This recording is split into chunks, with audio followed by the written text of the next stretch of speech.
3 minutes ago, Dan Goldman walked into the House committee hearing room holding a large, thick folder.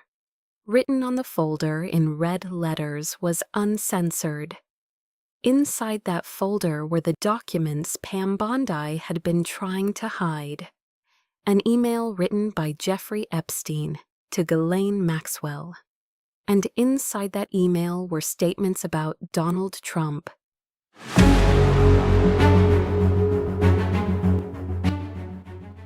Bondi had marked these documents as classified, redacted them under privilege, and hidden them from the public. But Goldman found them. He went to the Department of Justice, reviewed the uncensored documents, and obtained that email.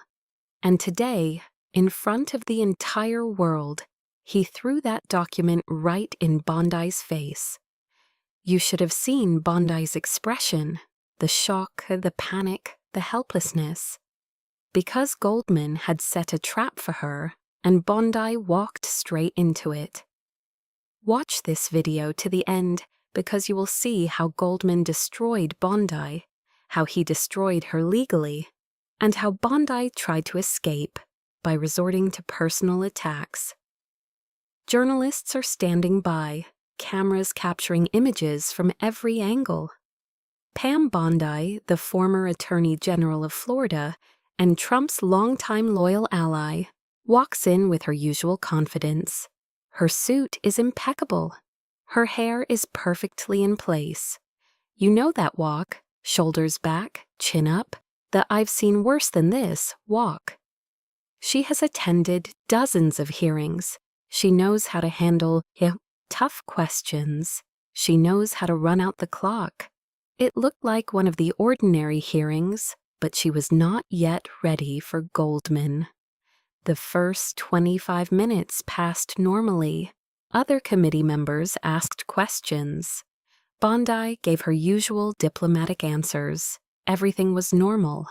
Then it was Goldman's turn. For those who don't know, New York Representative Dan Goldman worked for years at the U.S. Attorney's Office for the Southern District of New York.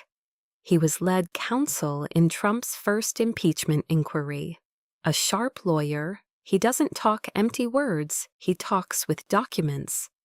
And today, those documents were in his hands. Goldman walked to the podium. He had a large, thick folder in his hand. Written on the folder in red letters was "Uncensored, Declassified." He placed the folder on the table. His voice was calm but decisive. "Attorney General Bondi," he said, "today we are going to talk about the Epstein documents, but this time no speculation, this time no theory, this time I have evidence."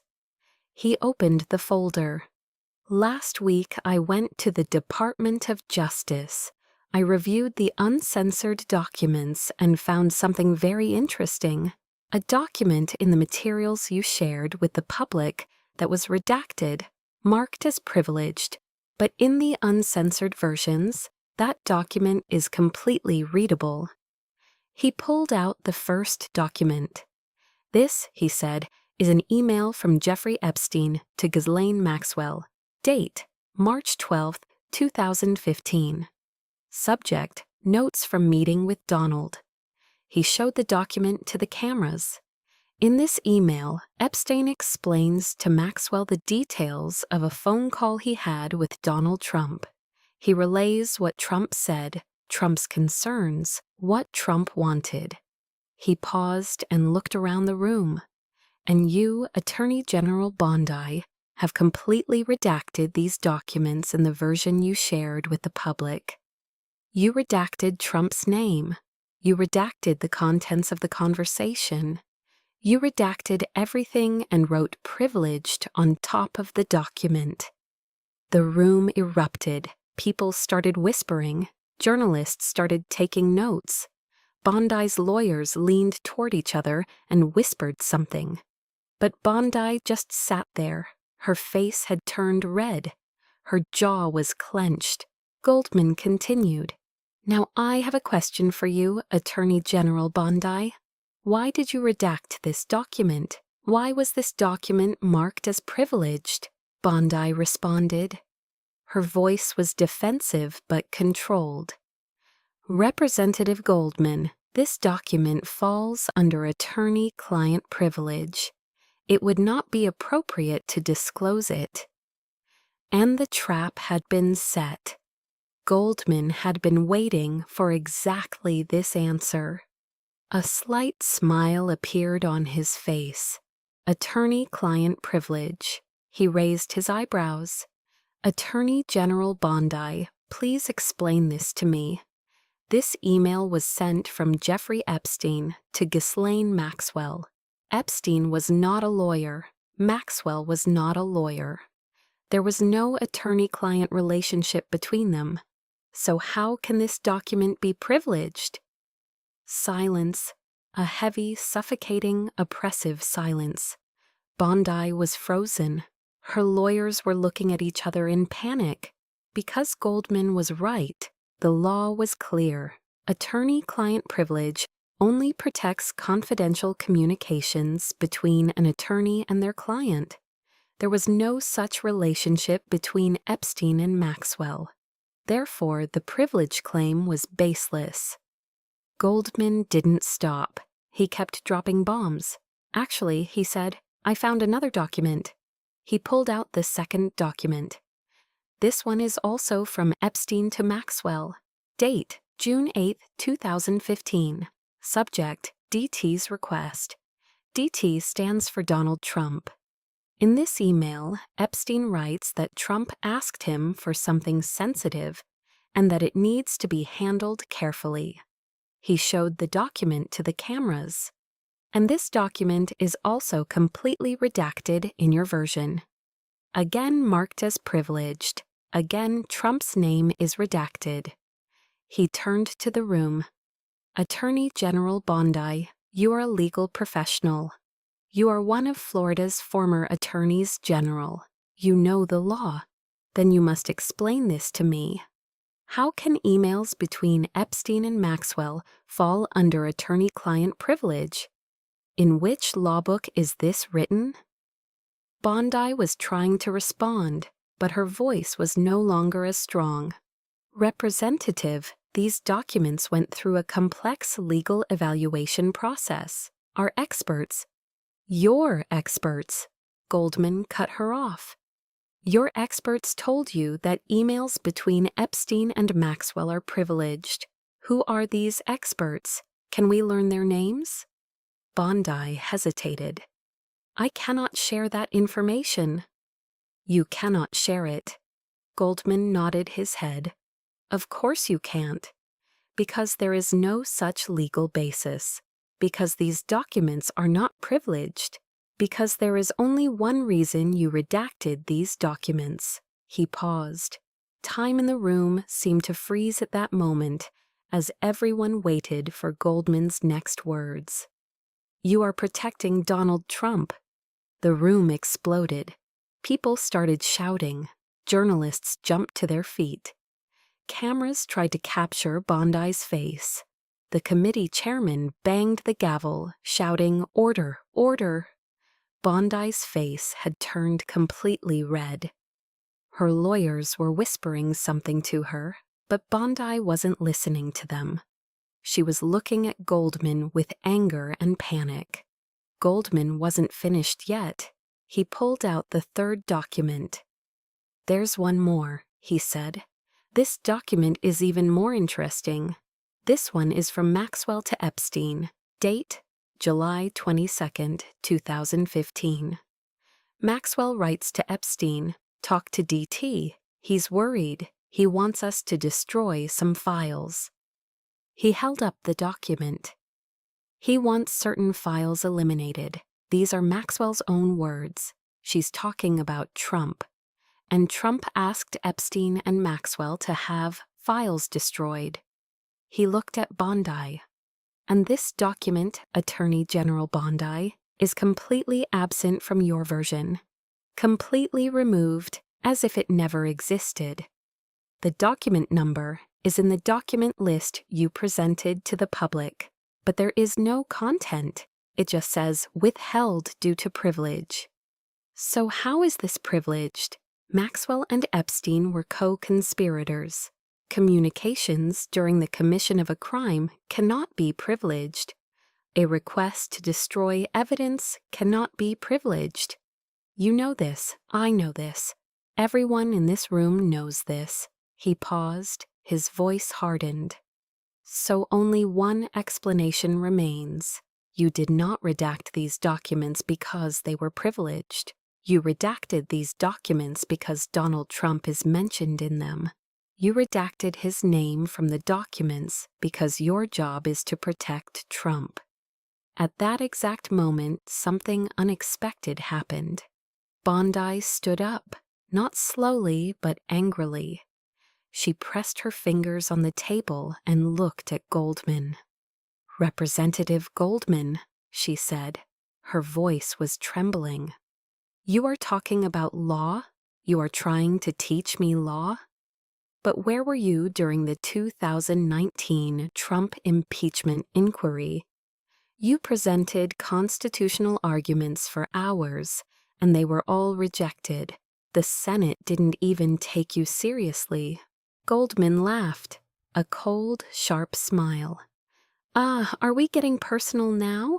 Are we changing the subject now, clearly looking for escape routes because you can't answer what's plainly in front of you?" Bondi continued. The more she tried to ignore it, the more she lost control. "You are not a good lawyer, Representative.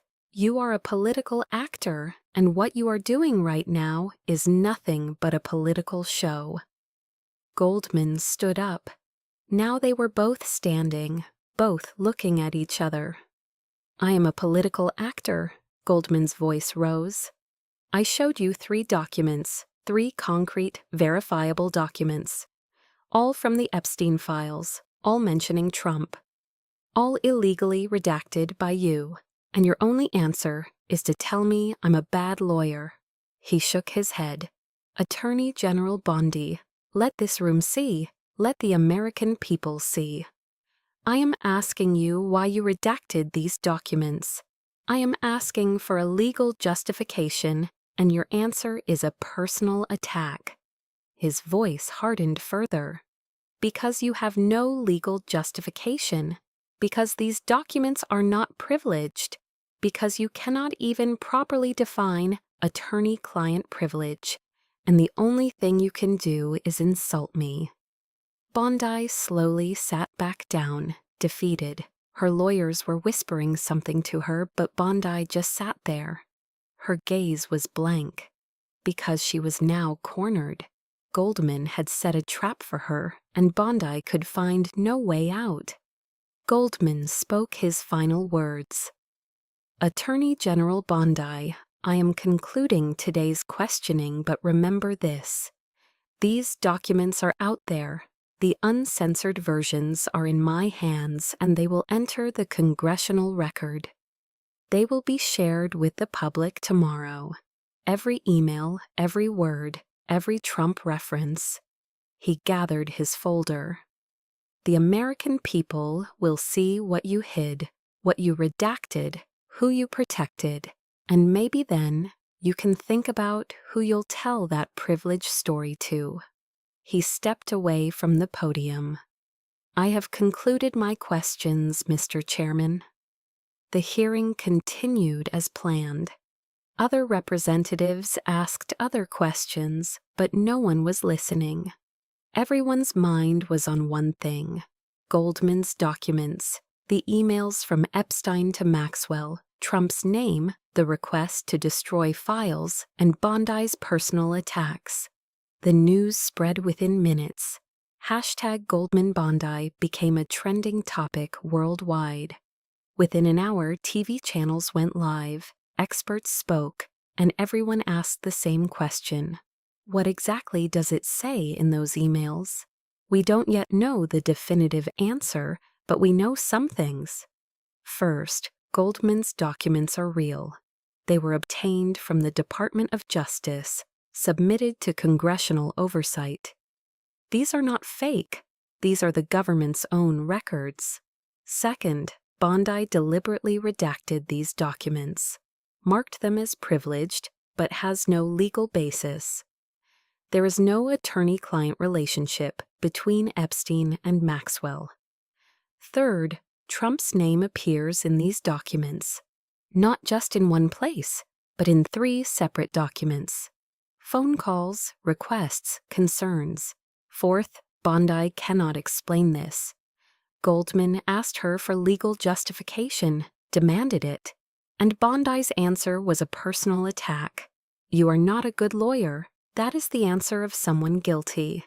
You attack because you cannot answer. 5 minutes. That is how long it took for Dan Goldman to expose the entire cover-up operation. 3 documents, 3 emails from Epstein to Maxwell, Trump's name in each one, and Bondi's illegal redactions. This is no longer a conspiracy theory. This is no longer speculation. This is a documented, proven fact that has entered the Congressional record. And Bondi sat at the table, tried to cling to the privilege story, and could not say a single word, because she had nothing to say. The documents said everything. The truth is slowly coming out, but it cannot be stopped.